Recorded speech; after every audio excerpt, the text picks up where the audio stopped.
Let me go to IG. All right, and then I will go here. Go live. Minimize those. Okay. All right, Valen. We are live on all of our platforms. Let me make sure that we're live on Facebook. Right, And let's check then that out. we'll get And some then, people to pop in here and then we can do introductions. I didn't do music because I need to find out what the rules are for StreamYard for got music. it. Okay, now So let's that's see. Let me make sure that I am also live, amazing. Okay. Nakia. Let's see. I got my Facebook check. Now Okay. Instagram. Let's see. Yes. We're live on Facebook. All right, let's see. Now Instagram. Let's see. Be kind to me today. I know mine is always slower to pop up. All right. Oh, wait a minute. Let What's it me do saying? this. It says I'm live over here. All right. It doesn't say I'm live on my feed though, but we'll keep watching. Let's go to my page maybe.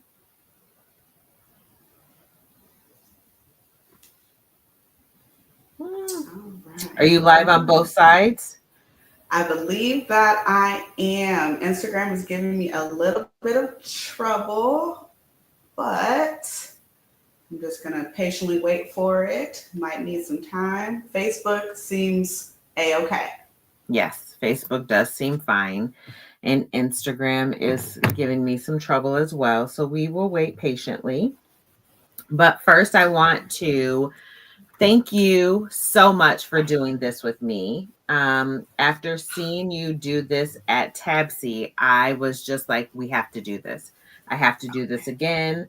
I'm so excited to present this series to all of our followers. So I'm Nakia Fleming, the founder of Lifestyle Wildflower Coaching, and I am going to introduce my co-host here, Miss Valen. And let's see. So Miss Valen Hawkins is a California LMFT and an up and coming force in the mental health field, that is for sure. With over a decade of experience helping transitional age youth and adults heal, grow, and step into their independence. Valen specializes in helping teens and professional women who feel stuck in their thoughts and actions take bold steps towards the lives that they truly want. Her background spans multiple settings. However, her mission has remained the same: to create safe, empowering spaces where individuals can process trauma, strengthen relationships, and reclaim their stories. Yes, thank you so much, Nakia. I am honored. Hello, everyone. My name is Valen Hawkins. I am a licensed marriage and family therapist, LMFT for short. I am super grateful to have been asked to do this series with Nakia.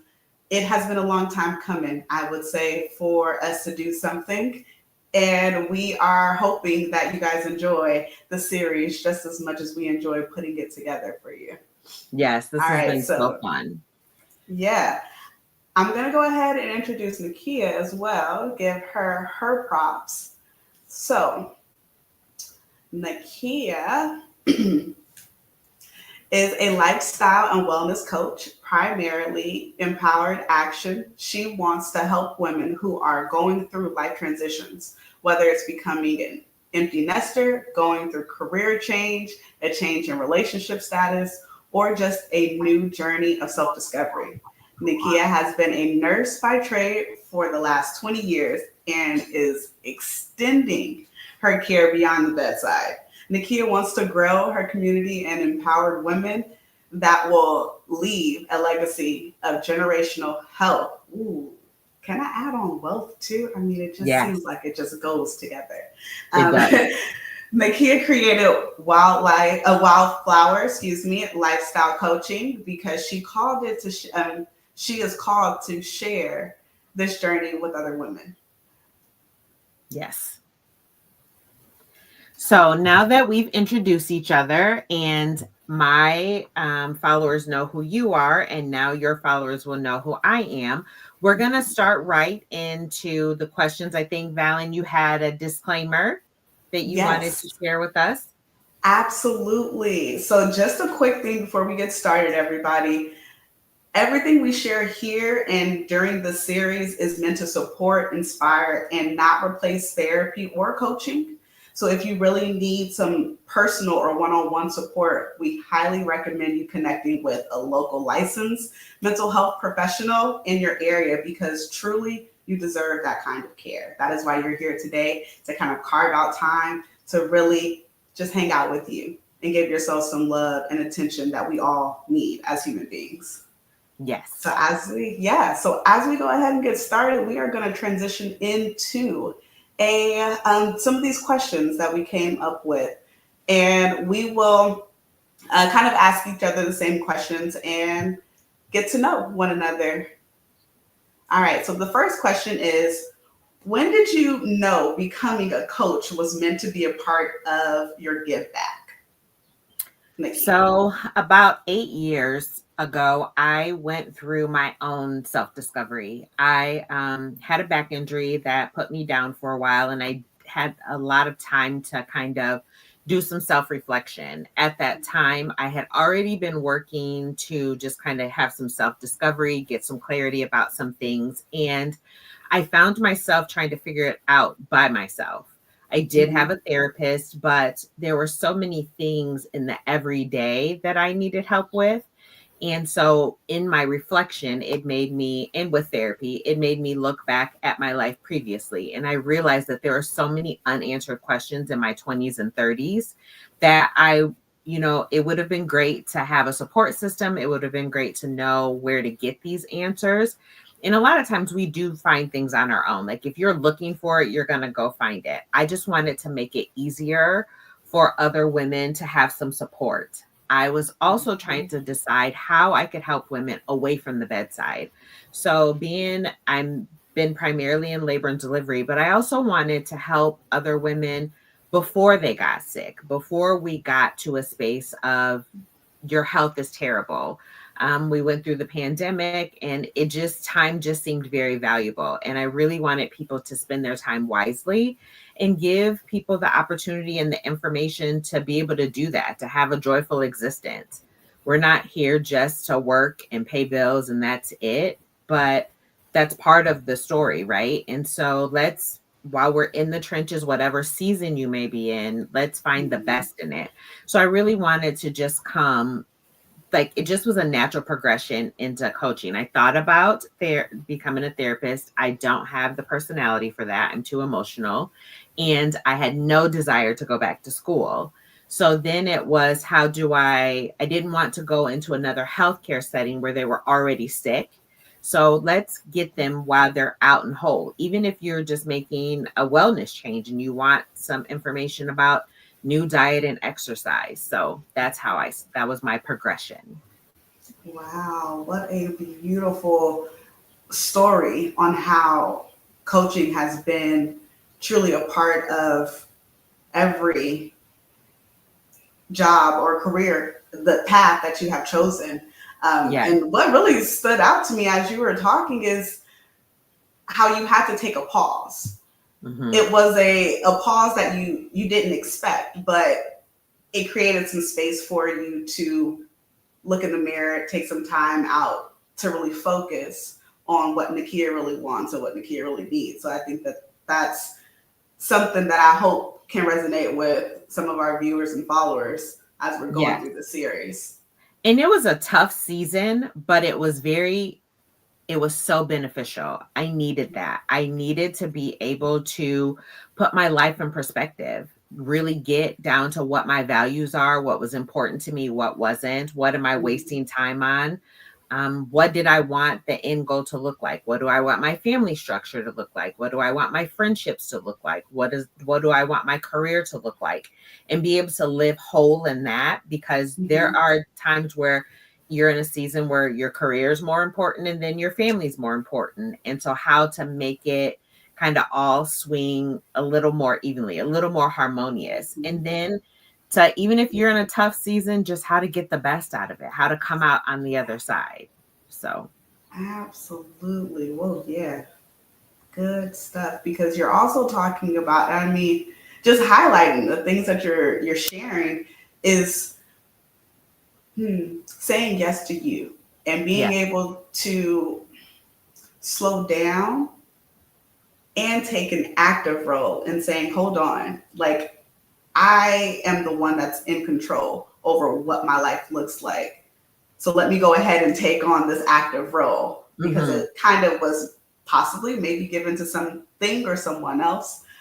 And now you feel fully in control of how your life is today. So that's really powerful for sure. Yes. Mm-hmm. So, when did you know that becoming a therapist was part of your work?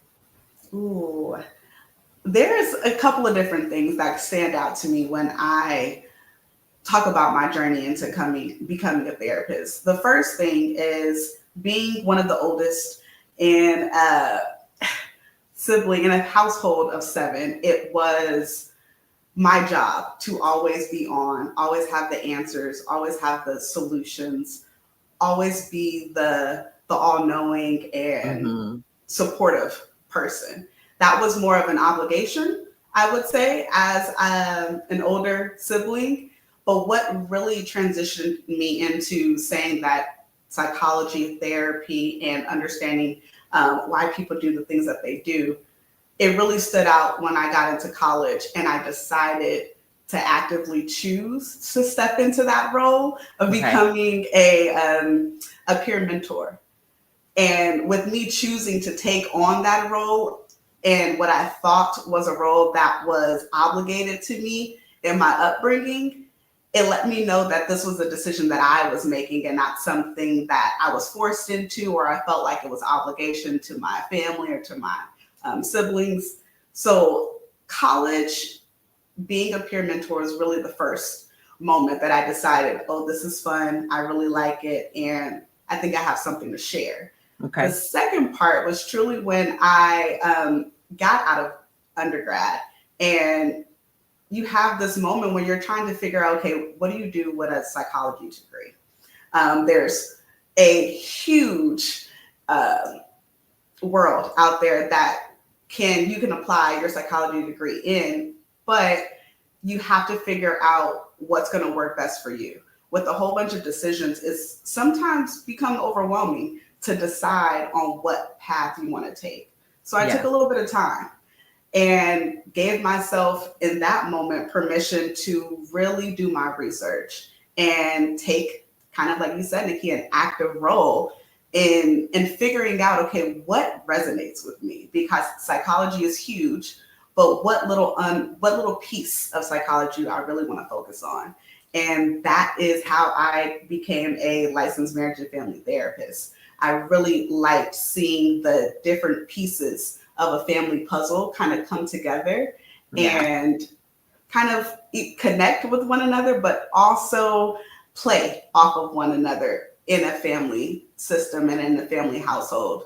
So that's what really resonated with me and led me into becoming licensed in California and truly maybe seeking licensure in other states like Texas, I was going to say, Texas maybe. sounds like a good idea. I mean, it absolutely is, and it is on the radar For slowly but anybody who's surely. watching, I have been trying to talk Valen into coming to Texas since the first dinner we had together. So Mhm. we'll get her here eventually. I have to say, though, I love when you said that you were able to separate what your family role was and what Mhm. you thought you were being thrust into, to differentiate, like, oh, this is something that I want to do. Yeah. I do feel like there is such a propensity for us to do what our family expects us to do or what society expects us to do. And I Mhm. love the fact that this is what you wanted to do, even though it's part of your DNA. Obviously, like you're firstborn. And so you, of course, are an automatic leader and you're automatic Mhm. caregiver. I love that you were able to define it so that as you walk through this, you're not going to be like, I'm only doing this because I had this is what my life led to. No, it just became a very authentic phase for you. I love that. Oh, yeah, it absolutely did because when you kind of get outside of your upbringing, your household, your environment, you start noticing other people's lifestyle, other people's perspective, other people's Hmm. ways of living, and you tend to kind of sometimes compare and contrast on what you grew up around, what you know to be true versus some of your counterparts and some of the people that you engage with through college. And that's what really got me to understand like, hold on, are you doing this because this is what you think you're supposed to do, because this Right, is all you know? Or are you doing this because it feels good, because you really like it? And right, I tell my clients all the time, does it light you up? If it lights you up, keep doing it. right. Yeah, I think I've been talking to a lot of high school seniors lately, and they are definitely in this space of, and the question is, are you doing this because this is what your parents want you to do? Or is this because what you want to do? And a lot of them have creativity that they feel like is not going to make them money. And then just kind Mhm. of breaking it down, like you have to kind of reverse engineer. Even though it's not going to make you money, that doesn't mean that it can't be a part of your life. Maybe it's not your full-time gig, but you can still live in the parts of you that make you happy.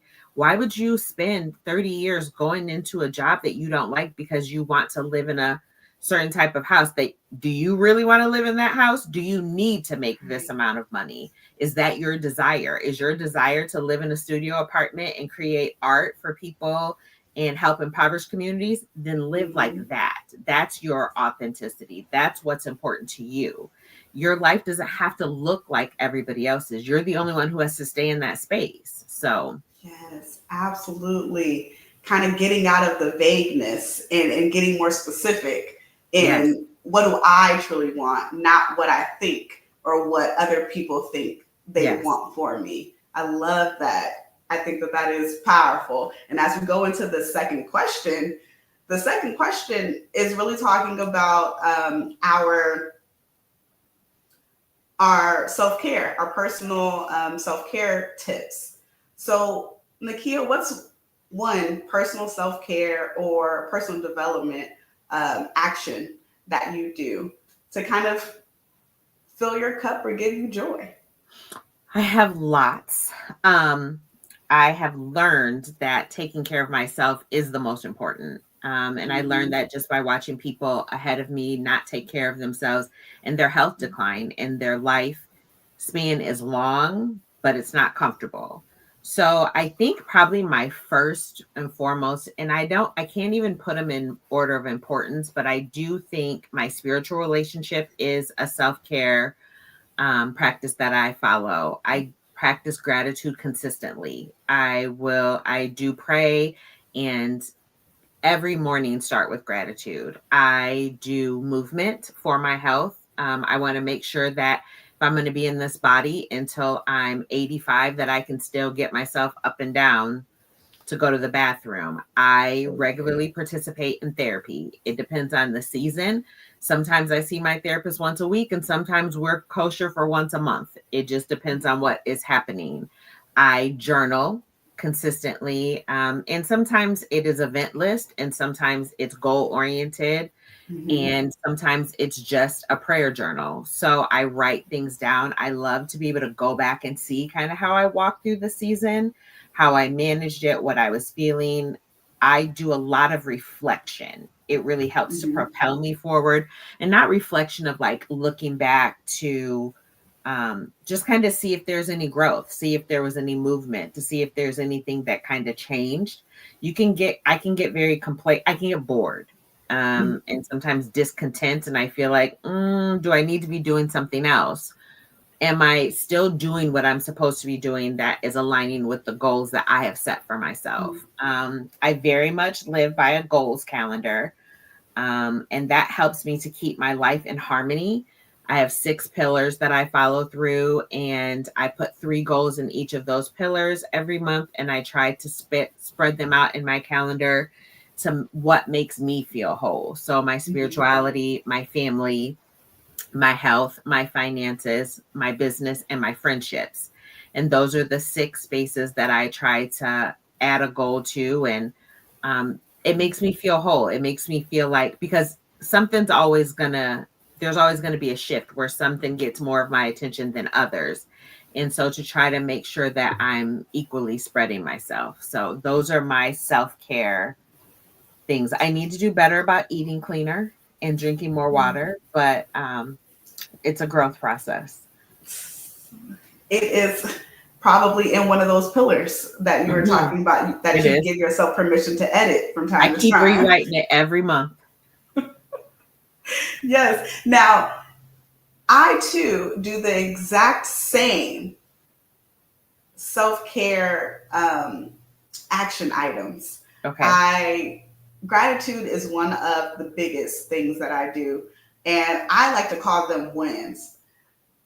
Acknowledge the praises, acknowledge the moments that you've done well, acknowledge the moments that you thought things wasn't going to go your way, but you came out on top. I think giving myself time to just praise me is one of the top things that I do on a daily basis throughout the day. Another thing is being able to journal at nighttime. And for me, I use it as kind of like a thought dumping area, but it's also a great helpful way to reflect on what I've done that day and to kind of call out my wins, call out the things that I'm happy that I accomplished. Ultimately, keeping the promises that I made to myself is how I'm tracking how well I'm doing, or if I'm being intentional and staying the course of my plan and my life for my family. Another thing that I do is movement. I have always been a cheerleader and a dancer at heart. So kind of just putting on music, having Alexa play whatever, whether it's Beyonce, Chris Brown, Kendrick Lamar, Kanye West, I will let the music go and kind of just find a mirror and dance until I don't want to dance anymore. Yeah, I have a dance party. And sometimes I can be my own hype woman, where I'll throw in kind of hype phrases to kind of get me going and kind of get me in out of my head and into my body, because sometimes staying stuck in my head can create more overwhelm, more frustration, and being able to move is a great way for me to keep my mind kind of more intact and more under control. Yes, it definitely releases endorphins. I have to say that even though I pretty much live and die by a schedule, I schedule rest. I schedule a day that I intend to do nothing. So I don't feel bad about it. I'm not rolling around in my head like I should be doing this and I should be doing that. No, I really lean into, I'm not doing nothing today. I'm not going to be productive if I go and sit at this computer. I'm not going to be productive if I go to this networking event. I'm going to have a terrible workout. If I don't have it on my schedule, I honor it. I don't let it go for days, but I definitely honor it. And then that's my win. That happens to be my win for the day. So I don't go to bed upset that I didn't do anything. I go to bed feeling like I honored what I set out for the day, my intention for the day. And when I tell you, once I learned to do that, it took away that spinning. So I didn't feel like I was going to be productive. I knew that it was not going to be fruitful, but I would spin the information around in my head that I should be doing all of these things. And I never rested in the first place. So I didn't get the end result. So then I'm like, I'm just going to lean into this. Like, So that is another way. I don't think we do that enough as women. Hi, No, honey. I no, don't we think we do absolutely that enough as women, as business owners. I just don't mm-mm. think that it's honored enough.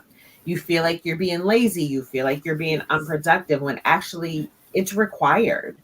If you're Yes. if you can't be if you can't show up the way you want to, just lean into the relaxation, I think. Hmm. So, Hmm. I strongly believe it has to do with us just always having to be on, always feeling like we have to show up and yeah. be that thing, that strong, Yeah. dependable person that is unbreakable. And truly, I would encourage everybody right now to take yourself off the hook because none of us can do that and be that No. all the time. We need grace and space to make mistakes and to just live this human experience. Kind of going back to something that you give yourself, I choose to look for adventures and explore. Whether Yes. it's going down the street and just not driving my car, just taking a walk and walking until I don't want to walk anymore and kind of getting lost, it's an adventure for me. And those are the things that I try daily to carve Mhm. into my whether I'm working, whether it's on the weekend, whether I'm vacationing, I try to get outside the house and kind of take a lap around where I'm at just to explore because I think that we can tend to get very focused on what we have going on and we miss this beautiful world that's around us that's free, a lot of it, 100%. Yeah. and it's beautifully natural. So why not give ourselves something that's natural and something that ultimately recharges us every time we Every get the time. attention, every Yes. time. Every time. It's one of those, like, I really don't feel like putting my shoes on to go outside, and then once you're out Hmm. there, you're like, "I'm so glad I put my shoes on to come outside." Right, Yes. right. Like I'm in Los Angeles and the sun has really been playing games with us. It says it's going to be 75, and we're like, where's the sun? The sun is behind the clouds. So when I saw the sun earlier today, I just stood outside Yes. and looked up for a little bit and said to myself, thank you. This is so nice. Thank you Yes. for giving this to yourself, Alan, because you can tend to stay into the office all day long without seeing any sunlight. So truly, truly giving yourself just moments, pockets Yes. of pause and attention focused on you is will Enjoy. change. I call those, like, Mm-hmm. pockets of joy. I really feel like Mm. it makes every day more bearable. If you're walking through a tough Yeah. season and you already have an anchor of good, Mm-hmm. healthy habits, it makes your tough season survivable. I have found. I have things Yeah. that I go back to. Like, Mm-hmm. especially like if you're going through a season of grief or if you're going through just a really busy season, if you have things that you are supposed to be doing and you go back to them, it really helps to ground you, rejuvenate you. I mean, if you're in the trenches and you don't come Mm-hmm. up for fluid and air, you're going to stay in the trenches. So if you have something that helps to pull you out a little bit, I think that that is so important. So having Absolutely. these, like, self-care, self-management tips really do help to bring you back. So, Right, right. And to remind us that we're only human and we can yes. only do so much. Our Mhm. bodies are very limited. So we have to be kind to it while we have Yes. it. Yes, and your brain can only process so much, so many emotions, so many stresses at one time. And so you have Yeah. to honor, like, what's important, but give yourself the space Mhm. to breathe too. So, Right. Absolutely. So, this last question, as we move on to this last question, Nakia, what's one piece of advice you'll give to someone if they were on the fence about getting coaching? I would tell them to be curious. Hmm. Be curious about what you can gain. Be curious about the benefit of it. Be curious about why you're on the fence. What is your pause? What is making you think maybe I shouldn't? Be curious about like what the benefit is. Like, what are you going to get from it? If you're in a season where you're already unclear about what's happening, Mm-hmm. what is it going to hurt to ask for some help? What is it going to hurt to speak to somebody who may or may not have walked through the season? What's it going to hurt to get a tool that's going to help you go through the season better? What's it going to hurt to talk to somebody who's impartial and can give you a different perspective? So I Mm-hmm. would say curiosity. Like you said, you love an adventure, as do I, but that's part of your curiosity. And I think we all have some curiosity that's sitting in us. So be curious about the dream, like working Mm-hmm. towards the dream. Be curious about, like, what if I had a plan? What if this was feasible? What if I knew how to manage Mm-hmm. this emotion? What if I knew how to say no? What if I knew how to resolve conflict? What if I knew how to build a fitness routine that suited me? What if? Mm-hmm.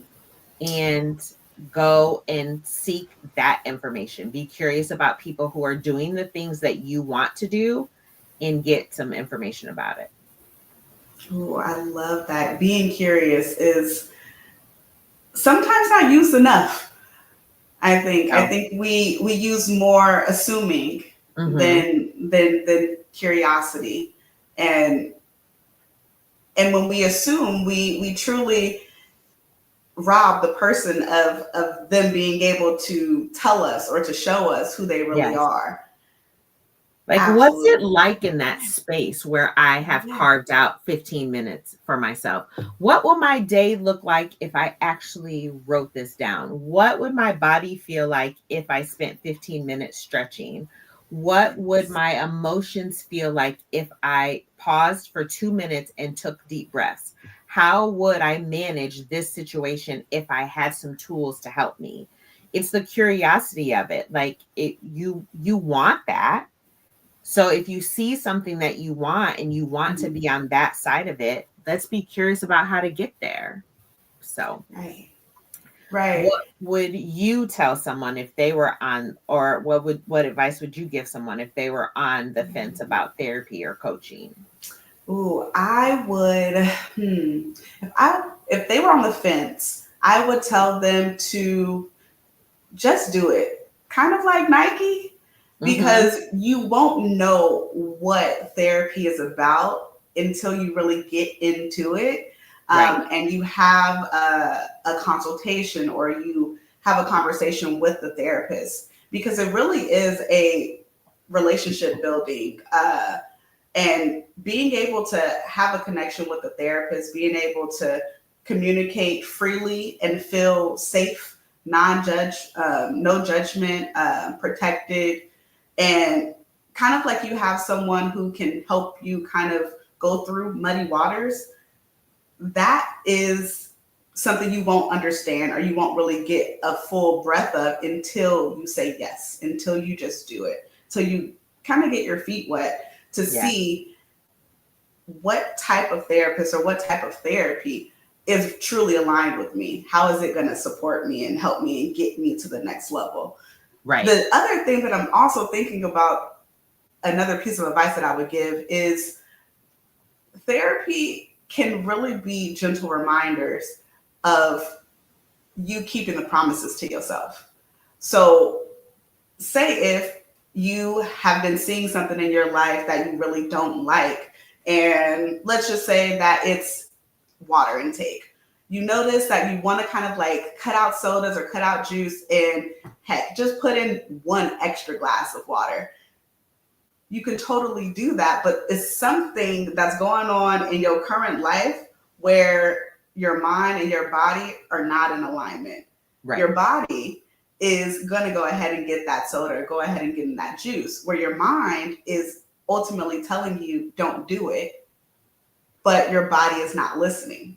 So I think being able to have someone who is not judgmental, super open, willing to kind of insert doubt into some of your thinking, Mm-hmm. because we all have unhelpful thinking patterns. We all Yeah. have thoughts that are just like, wait, hold on, that doesn't even make any sense. How does that work for me? We always have those, but having a therapist to kind of hold you accountable and to say, hey, didn't you say that you wanted to increase your water? Like, how is that going? Did Yeah. you not drink that soda when you went out to dinner yesterday and you chose to get water? And then the therapist can also praise you in that moment when you were a little bit skeptical about trying this new thing that you want your life to kind of be more of and more encompassing of. So I think therapy can be really beneficial for anyone who is just choosing to do it like Nike, but Mm-hmm. also is willing to have some accountability and to truly start keeping the promises that they make to themselves. Mac Fleming said, two of his favorite people. Let's get it. Thank you for hopping Thanks, on here. Mac. I have to tell you, as much as I really strongly believe in my coaching and the benefit that I will bring to anyone, Mhm. I will die on the hill that everybody should have time with a therapist. It is not just for crisis. Mhm. It is a gift that keeps on giving. When you come out of crisis mode, whatever draws you to the therapist, you don't have to be, that doesn't have to be, but usually that's everybody's first encounter. When you come out of crisis mode, the tools that you come away with help to minimize whatever the next crisis is. It gives you the opportunity to deal with all of the things. It gives you the idea to be able to recognize why your behaviors are what they are. You can make peace with them, and you learn to live comfortably in your own skin. The ability to be able to honor myself and all of my flaws. Like, I know this is my flaw. I will work actively to make it better, but this is actually, I know why Mhm. I'm doing it. I'm trying to be better, but I can make peace with it and I can move along with my life and be fully who I am. It is such a gift. I believe, and as we're going to talk about in our upcoming series, the difference between coaching and therapy, there is a difference. I do believe they work very well together. Mhm. I've had many clients that I've had to say, coaching is not what you need currently. You do need to seek maybe a therapist, and I can come along with the Mhm. therapy while you're doing that, or we can come back together after you've had some therapy. But there's some emotional things that you need to deal with before you deal with the task part of it. And so we're going to Mhm. talk about that on Sunday, on the 4th, the difference between coaching and therapy, and how Valen and I in our positions can be helpful to your life and how it can be beneficial. But I tell everybody that I meet, I know so many people in our culture, especially the generations before us, did not believe so much in mental health, and so there's a lot of things that you still need to work through. And so I believe that everybody should run into therapy. But as we wrap up here, our following sessions are on the 4th. It's Sunday, and we will get together. And I didn't pull that time frame up. I knew I had it here. I I will think throw that I image do. up here so that people can have it. It is, I'm thinking we said two. it's at 2 p.m. Yes. Mhm. Mhm. Um, Let me see here. So on the 4th, we will meet at 2, and then we meet again on the 11th and Mhm. the 14th and the 21st. No, I'm sorry, not the 11th, the 14th and the 21st. Yes. The 11th Mhm. was the day that I had put in, and that was wrong because that's actually Mother's Day, and people will be celebrating or not. Yes. They will be busy, and they won't necessarily tune in for us. But what Yeah. we have coming up for you is we will be showing you what it looks like. Oh, I didn't want to do that. Let me add Miss Valen back. There We're we going to go. have the Wheel of Life is what we're going to be talking about. We are also going to be talking about the feelings wheel. Mm-hmm. And we are also going to be talking about Feelings Lane. And this is a game that we are going to play. It's going to be very interactive, and I look forward to it. It is an Okay. adaptation of Ubiquity Education Services game of the Feelings Wheel. His is more for whatever happens to be a topic, and ours happen to be about our feelings that Valen and I thought that we should talk more about. So I'm excited to share that. I hope you follow Valen on her socials, and her information is Yes. all on her socials. And same for me. I have some information in my bio site that's on my Instagram and on my Facebook. And I wasn't savvy enough to be able to put the links in the chat. But if you're watching this later, please, I hope that you watch. I hope that you comment, and we'll come back and answer any questions that you may have. Please feel Yes. free to reach out to both Valen and I behind the scenes if you need to. You can DM us. Our emails and websites are in our socials as well. Yes. So I thank you again for this time, Valen. I think that this is going to be such a great series. I'm so excited for everybody to see it, even if they weren't here in person right now.